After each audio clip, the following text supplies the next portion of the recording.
آج آپ کے سامنے قرآن کریم کے مقاصد کے حوالے سے چند گزارشات عرض کروں گا۔ قرآن مجید نے ایسے کئی امور کا تذکرہ کیا ہے جس کے بغیر انسانیت کی اصلاح ممکن ہی نہیں ہے،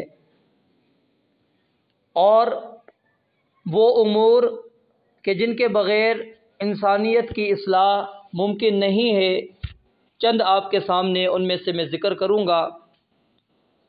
سب سے پہلی چیز، قرآن کریم کے نزول کا جو مقصد ہے وہ عقائد کی درستگی ہے، تصورات کی درستگی ہے، کہ ہمارا اللہ رب العالمین کے بارے میں کیا عقیدہ ہونا چاہیے، انبیاء اور رسل کے بارے میں کیا عقیدہ ہونا چاہیے، فرشتوں کے بارے میں ہمارا کیا عقیدہ ہونا چاہیے، آخرت کے متعلق ہمارا کیا عقیدہ ہونا چاہیے، قبر کے عذاب کے متعلق ہمارا کیا نظریہ ہونا چاہیے، کیا اللہ کی صفات کائنات کے اندر کسی اور ہستی کے اندر موجود ہو سکتی ہیں یا نہیں، اس حوالے سے ہمارا نظریہ کیا ہونا چاہیے، قیامت کے دن شفاعت کا مسئلہ، کون سفارش کرے گا، کس کی سفارش ہوگی، کس کے حق میں قبول ہوگی، کس کو سفارش فائدہ نہیں دے گی،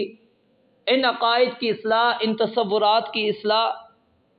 الغرض، اگر ہم معاشرے کے اندر اگر اپنے افکار، اپنے نظریات کو، اپنے عقائد کو، اپنے تصورات کو دیکھیں اور پھر قرآن کریم کا مطالعہ کریں تو ہمیں یہ بات اظہر من الشمس ہم پر واضح ہو جائے گی کہ قرآن کریم نے ہمیں کیا عقیدہ دیا، کیا تصور دیا ہے، کیا نظریہ دیا ہے، اور جو عقائد، جو نظریات ہم نے بنائے، کیا وہ عقائد، وہ نظریات ہمارے درست ہیں یا نہیں۔ رسول اللہ صلی اللہ علیہ وآلہ وسلم کے زمانے کے مشرکین آخرت کے منکر تھے، آخرت کا انکار کرتے تھے، مرنے کے بعد دوبارہ زندہ ہونے کا یقین نہیں کرتے تھے، مانتے نہیں تھے۔ اللہ تعالیٰ نے اس مسئلے کو بڑی تفصیل کے ساتھ اور بڑی وضاحت کے ساتھ، بڑے واقعات اللہ تعالیٰ نے بیان کیے اور ہماری آنکھوں کے سامنے رکھے تاکہ انسان اپنے نظریے کی اصلاح کرے، اپنے عقیدے کی اصلاح کرے۔ اسی طرح اگر ہم اپنے معاشرے کے اندر نظر دوڑاتے جائیں، جو ہمارے افکار ہیں، ہمارے عقائد ہیں، ہمارے نظریات ہیں، کیا وہ وہی ہیں جو اللہ کے بارے میں قرآن نے بیان کیے یا اس سے متصادم ہیں؟ کیا اللہ کی ذات کے متعلق ہمارا وہی نظریہ ہے کہ اللہ کی ذات کہاں پر ہے جو قرآن نے ہمیں نظریہ اور عقیدہ دیا؟ کیا ہم نے انبیاء اور رسول کے بارے میں وہی عقیدہ اور نظریہ رکھا جو عقیدہ ہمیں قرآن نے دیا؟ اسی طرح آپ چلتے چلے جائیے، اپنے معاملات کو دیکھیے، اگر ہمارے عقائد کی درستگی، عقائد اور نظریات اور تصورات کی اگر کوئی درستگی کر سکتا ہے اچھے انداز کے اندر تو وہ قرآن مجید ہے۔ قرآن مجید نے آپ دیکھیں گے شروع سے پڑھیے آخر تک آپ کو جا بجا اللہ کی توحید کا اقرار ملے گا، اس کی دعوت ملے گی، شرک کا انکار ملے گا، مشرکین کا انجام اس دنیا میں کیا ہوتا ہے، آخرت میں کیا ہوتا ہے، اس حوالے سے اللہ تعالیٰ نے بڑی تفصیل کے ساتھ بات بیان کی ہے۔ اور قرآن مجید نے سب سے بڑا جو جرم قرار دیا جس کو وہ شرک ہے، جس کا آج انسان بڑی آسانی کے ساتھ ارتکاب کرتا ہے، ہم نے اس کو بڑا ہی معمولی سمجھ لیا ہوتا ہے اور ہماری زندگیوں کے اندر شرک موجود ہوتا ہے اور ہم اپنے افکار، اپنے عقائد کی نظریات کی اصلاح نہیں کرتے، اور پھر یہ شرک انسان کو عزت سے ذلت کی طرف، سرداریوں سے غلامیوں کی طرف لے کر آ جاتا ہے۔ اور قرآن مجید نے اس کی ایک مثال اس انداز سے بیان کی، وَمَن يُشْرِكْ بِاللَّهِ فَكَأَنَّمَا خَرَّ مِنَ السَّمَاءِ، جو اللہ کے ساتھ شرک کرتا ہے گویا کہ وہ آسمان سے اس کو پھینک دیا گیا ہے، گرا دیا گیا ہے، فَتَخْطَفُهُ الطَّيْرُ، یا تو درمیان میں اس کو کوئی پرندے اچک لیں گے، اور جو پرندے اچک لیں گے کیا کریں گے؟ چیر پھاڑ کریں گے۔ او تہوی بہ الریح فی مکان سحیق، یا ہوا اس کو اٹھا کر ایک دور بیابان جنگل کے اندر، وادیوں کے اندر جا کر پھینک دے گی، جہاں اس کا کوئی وارث نہیں ہوگا، کوئی اس کو دیکھنے والا نہیں ہوگا۔ گویا کہ یہ مثال اللہ نے بیان کر دی کہ اس کی اللہ کے ہاں کوئی وقعت نہیں، کوئی اہمیت نہیں ہے۔ لیکن ہم اپنے عقائد کی، اپنے نظریات کی، اپنے تصورات کی اصلاح نہیں کرتے۔ قرآن پڑھیے، قرآن آپ کے عقیدے کو درست کرے گا، آپ کے نظریے کو درست کرے گا۔ آخرت کے بارے میں کیا نظریہ ہونا چاہیے، قبر میں ہمارے ساتھ کیا ہونے والا ہے، آخرت میں ہماری شفاعت کون کر سکے گا، کون نہیں کر سکے گا، یہ سارے سوالات کے جوابات اللہ تعالیٰ نے قرآن مجید کے اندر دیے۔ اور یہ اللہ نے نازل اسی لیے کیا تھا کہ انسان اپنی اصلاح کرے، اپنے عقائد کی، اپنی نظریات کی، کیونکہ میرا ذاتی نظریہ غلط ہو سکتا ہے، ذاتی عقیدہ غلط ہو سکتا ہے، آپ کا غلط ہو سکتا ہے، کسی اور کا نظریہ عقیدہ غلط ہو سکتا ہے، لیکن قرآن جو عقیدہ، جو نظریہ ہمیں دے گا وہ غلط نہیں ہے، وہ عین عقیدہ ہے، وہ عین فطرت کے مطابق ہے۔ احکام، وہ عقائد، وہ نظریات، وہ افکار، وہ خیالات۔ اور اسی طرح قرآن مجید کے نزول کا دوسرا مقصد تزکیہ نفس ہے، اپنے نفسوں کی اصلاح کرنا۔ دنیا اور آخرت کی کامیابی اللہ تعالیٰ نے اسی تزکیہ نفس کے اندر رکھ دی ہے۔ جو بندہ اپنا تزکیہ کرے گا وہ دنیا میں بھی کامیاب ہے، آخرت میں بھی کامیاب ہے۔ اور فطری طور پر انسان گناہ کی طرف مائل ہوتا ہے، فطری طور پر انسان ہر وقت گناہ کے لیے تیار رہتا ہے۔ اس نفس کو اگر تیار کرنا پڑتا ہے تو تقویٰ کے لیے، پرہیزگاری کے لیے، اللہ کی خشیت کے لیے، اللہ کی عبادت کے لیے۔ کبھی برائی کرتے وقت آپ کو سوچنا نہیں پڑتا میں برائی کروں، آپ کا نفس لے جاتا ہے۔ لیکن اگر آپ کو نیکی کرنی پڑے، کوئی تقویٰ اختیار کرنا پڑے، کسی برائی سے بچنا پڑے، پھر کیا ہوتا ہے؟ اپنے نفس کو تیار کرنا پڑتا ہے، اس کے لیے اس کو تیار کرنا پڑتا ہے۔ قد افلح من تزکا وذکر اسم ربہ فصلی، قد افلح من زکاہا وقد خاب من دساہا۔ اب یہ ہمارے سامنے ہے کہ اگر ہم اپنے نفس کا تزکیہ کر کے ہم اپنے آپ کو کامیاب کر لیتے ہیں دنیا میں بھی اور آخرت میں بھی، یا پھر اپنے نفس کو اور زیادہ گناہوں کے اندر ڈال کر ہم اور زیادہ خراب کر دیں، یہ ہمارے سامنے ہے۔ اللہ رب العالمین نے فرمایا کہ وَمَن يَعْمَلْ مِنَ الصَّالِحَاتِ وَهُوَ مُؤْمِنٌ، کہ جو بندہ اللہ کے پاس اس حال میں آئے کہ اس نے نیک عمل کیا ہو، ایمان والا ہو، اللہ نے اس کے لیے جنت کے وعدے کیے ہیں۔ فَأُولَٰئِكَ جَزَاءُ مَن تَزَكَّىٰ، اللہ کہتے ہیں یہ بدلہ جنت میں اس کو دوں گا جو تزکیہ نفس کر کر آئے گا، اس بندے کو بدلہ ملے گا جنت، اور کسی اور کو جنت ملنے والی نہیں۔ اسی طرح رسول اللہ صلی اللہ علیہ وآلہ وسلم سے پہلے تمام انبیاء کرام علیہم الصلوۃ کی دعوت کو اگر دیکھیں، ان کی دعوت کا محور اور مرکز بھی یہی تزکیہ نفس تھا۔ فرعون کے بارے میں موسیٰ علیہ السلام نے کیا کہا تھا؟ فَقُلْ هَلْ لَكَ إِلَىٰ أَن تَزَكَّىٰ وَأَهْدِيَكَ إِلَىٰ رَبِّكَ فَتَخْشَىٰ، کیا تو تزکیہ کر سکتا ہے، اپنے آپ کو اس دعوے سے نکال سکتا ہے کہ انا ربکم الاعلی؟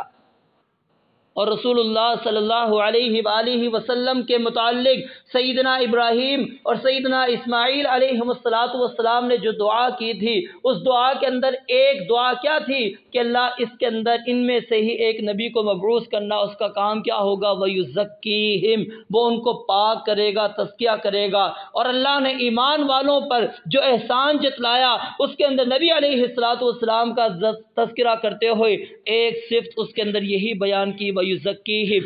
4 جگہ پر قرآن مجید کے اندر یہ باتیں آئی ہیں کہ رسول اللہ صلی اللہ علیہ وسلم لوگوں کا تزکیہ کرتے ہیں، لوگوں کو پاک کرتے ہیں، صاف کرتے ہیں۔ اور یہ تزکیہ نفس یہ اللہ رب العالمین کے فضل اور توفیق کے ساتھ ہوتا ہے، اس کے بغیر انسان تزکیہ حاصل نہیں کر سکتا۔ اللہ رب العالمین فرماتے ہیں وَلَوْلَا فَضْلُ اللَّهِ عَلَيْكُمْ وَرَحْمَتُهُ مَا زَكَىٰ مِنْكُمْ مِنْ أَحَدٍ أَبَدًا وَلَٰكِنَّ اللَّهَ يُزَكِّي مَن يَشَاءُ۔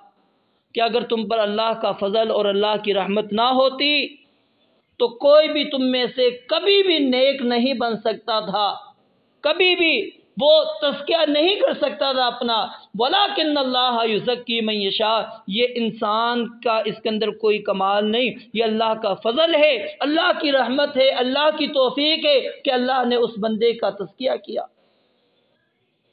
اور فرمایا اسی طرح عبادات کا تذکرہ کرتے ہوئے کہ خُذْ مِنْ أَمْوَالِهِمْ صَدَقَةً تُطَهِّرُهُمْ وَتُزَكِّيهِمْ بِهَا، اے نبی ان سے ان کے مالوں میں سے صدقہ لیجئے، زکوٰۃ لیجئے، خیرات لیجئے۔ کیوں؟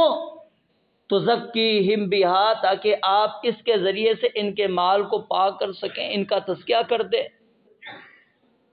پھر اسی طرح انسان اپنے نفس کو، اپنی آنکھوں کو جھکا لیتا ہے، اپنے شرمگاہ کی حفاظت کرتا ہے۔ اللہ رب العالمین کیا فرماتے ہیں قُل لِّلْمُؤْمِنِينَ يَغُضُّوا مِنْ أَبْصَارِهِمْ وَيَحْفَظُوا فُرُوجَهُمْ ذَلِكَ أَزْكَىٰ لَهُمْ، کہ نگاہوں کو پست رکھنا، شرمگاہوں کی حفاظت کرنا، یہ تمہاری پاکیزگی کا بہت بڑا سبب ہے۔ اور نکاح کے بارے میں نبی علیہ السلام نے یہی بات بیان فرمائی تھی احسن للفرج، کہ یہ شرمگاہ کی بہت زیادہ یہ پاک دامنی کرتا ہے، حفاظت کر دیتا ہے نکاح، کہ انسان اس برائی سے اپنے آپ کو بچا لیتا ہے نکاح کے بندھن میں بندھ کر۔ اور اسی طرح آپ چلتے چلے جائیے، دوسری جگہ پر اللہ رب العالمین نے سورہ نور کے اندر ہی یہ بات بیان فرمائی ہے کہ جب تم گھر پر آتے ہو، دستک دیتے ہو، اجازت لیتے ہو گھر میں داخل ہونے کی، وَإِن قِيلَ لَكُمْ فَارْجِعُوا، اگر تمہیں کہا جاتا ہے کہ ارجعوا، کہ لوٹ جاؤ، فرجعوا تو اللہ کہتے ہیں واپس لوٹ جاؤ، ہوا ازکیٰ لکم، یہ تمہارا پلٹ جانا، واپس ہو جانا، یہ تمہارے لیے پاکیزگی کا سبب۔ اب یہ نہیں ہے کہ میں دستک میں نے دی، گھر پہ موجود بھی نہ ہو جس سے ملنا ہے، اب میں ادھر ہی کھڑا رہوں، نہیں، کہا جائے کہ نہیں ہے گھر پہ، ازکیٰ لکم، پاکیزگی یہ ہے کہ تم وہاں سے چلے جاؤ۔ اگر کھڑے رہو گے پھر کیا ہوگا؟ نتیجتاً پھر پاکیزگی نہیں رہے گی، نظریات، لوگوں کے افکار، خیالات بدلنا شروع ہو جائیں گے، وہ آپ کے بارے میں پھر غلط باتیں، غلط چیزیں آپ کے بارے میں سوچنا شروع کر دیں گے۔ تو یہ تزکیہ نفس، یہ انسان کی دنیا میں بھی کامیابی کا باعث ہے اور آخرت میں، اور قرآن مجید نے اس پر بہت زیادہ زور دیا۔ اور اسی طرح قرآن مجید کے نزول کا ایک مقصد اللہ کی عبادت ہے، اللہ کا تقوی پرہیزگاری اختیار کرنا ہے۔ وَمَا خَلَقْتُ الْجِنَّ وَالْإِنسَ إِلَّا لِيَعْبُدُونَ، کہ میں نے انسان اور جنات کو صرف اپنی عبادت کے لیے پیدا کیا، اور پیدا کرنے کا ہمارا دوسرا مقصد نہیں ہے۔ یہ کھانا پینا، چلنا پھرنا، کاروبار کرنا، یہ ہمارے مقاصد میں نہیں ہے، یہ ضروریات ہے ہماری، لیکن افسوس کے ساتھ کہ آج ہم نے ان کو مقاصد بنا دیا۔ جو مقصد تھا ہماری دنیا میں آنے کا، اس کو ہم نے ضرورت کی حد تک بھی نہیں رکھا۔ عبادت ہماری ضرورت بھی نہیں رہی، جو ضرورت تھی اس کو ہم نے مقصد بنا لیا۔ اور یہ چیز اسی سے نبی علیہ السلام نے منع کیا تھا کہ دنیا کے اندر رغبت نہ رکھ لینا، دنیا کے اندر ہی سارا کچھ نہ کر بیٹھنا، دنیا کے لیے ہی سارا کچھ نہ ہو۔ آج اگر میں اپنی اصلاح کروں، میں دیکھوں کیا میں دنیا کے لیے جی رہا ہوں یا صرف ضرورت کے تحت میں زندگی دنیا کے اندر بسر کر رہا ہوں۔ عبادت، اللہ کی عبادت، یہ قرآن کا بنیادی موضوع۔ یا ایھا الناس اعبدوا ربکم، جا بجا اللہ رب العالمین نے کہا اے لوگو، تمام انسانیت کو اللہ نے، چاہے کافر ہے، مسلمان ہے، مشرک ہے، مجوسی ہے، یہودی ہے، عیسائی ہے، کوئی بھی ہے، کہا کہ اعبدوا ربکم، اپنے رب کی عبادت کرو۔ اور جب بندہ عبادت کرتا ہے، وہ نماز پڑھتا ہے، روزہ رکھتا ہے، عقیدے کی اصلاح کرتا ہے، زکوٰۃ ادا کرتا ہے، وہ بندہ حج کرتا ہے، قربانی کرتا ہے، دیگر عبادات کرتا ہے، اس کا مقصد کیا ہوتا ہے؟ لعلکم تتقون، پرہیزگاری آ جاتی ہے، اور پرہیزگاری جب بندے کے اندر آتی ہے، تقوی آتا ہے، ڈر اور خوف آتا ہے رب کا، پھر کیا ہوتا ہے؟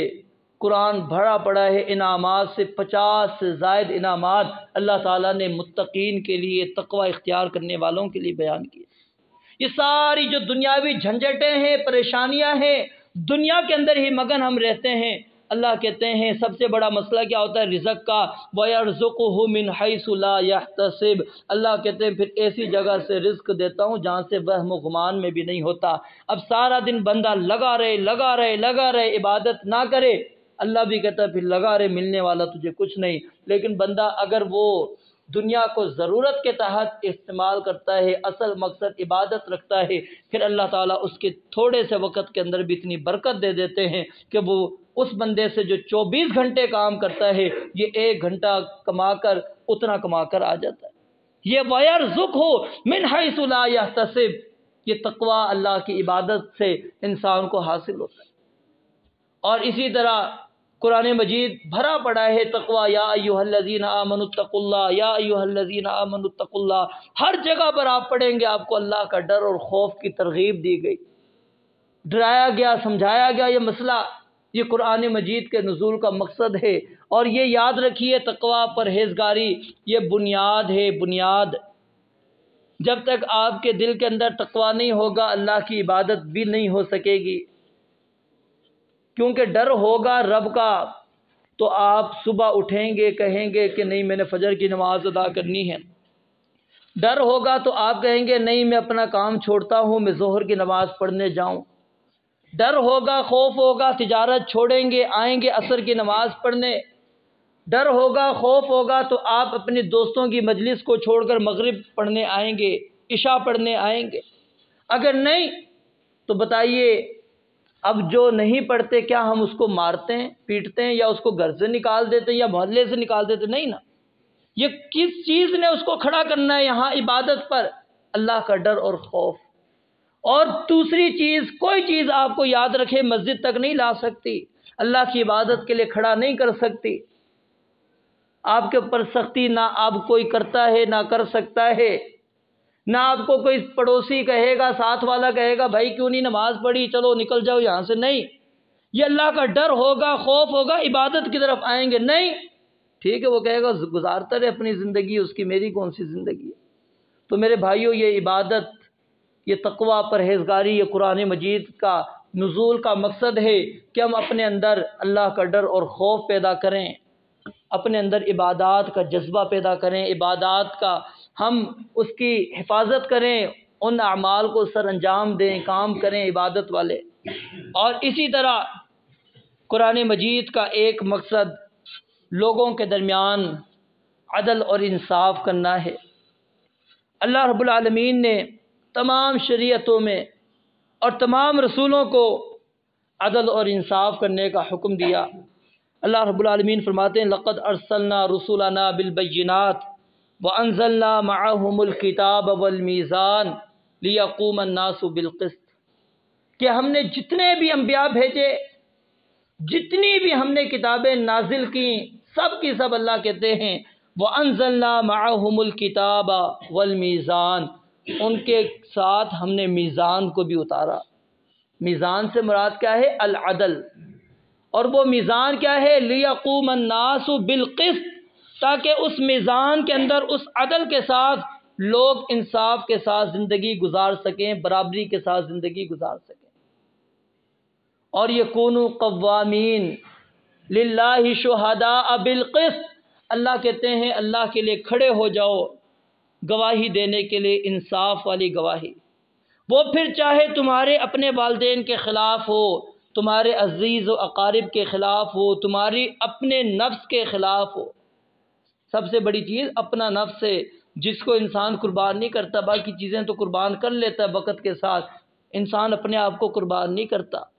کہا اپنے نفس کے خلاف بھی آتی ہو، عدل والی بات کرو، اعدلوا هو اقرب للتقوی، یہ عدل اختیار کرو گے تقوی کے زیادہ قریب ہو جاؤ گے۔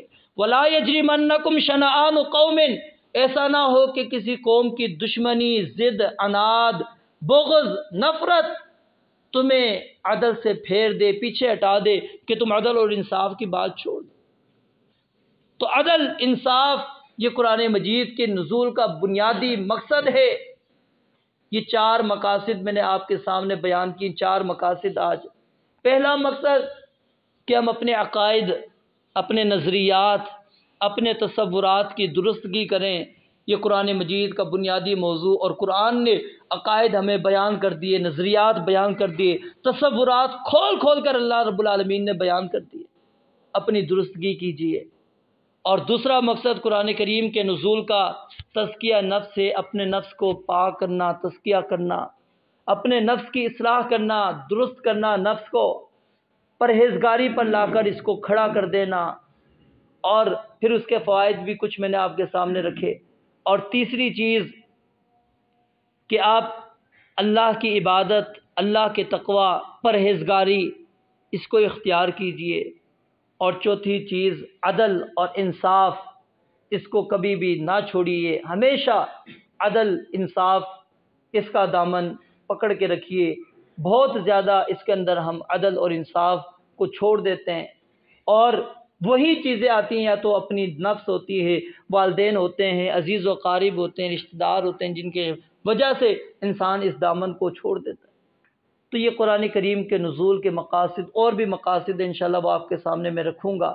تو اللہ رب العالمین سے دعا ہے رب العالمین ہمیں قرآن مجید جس مقصد کے لیے اللہ تعالیٰ نے نازل کیا، ان مقاصد کو حاصل کرنے، اس کو سمجھنے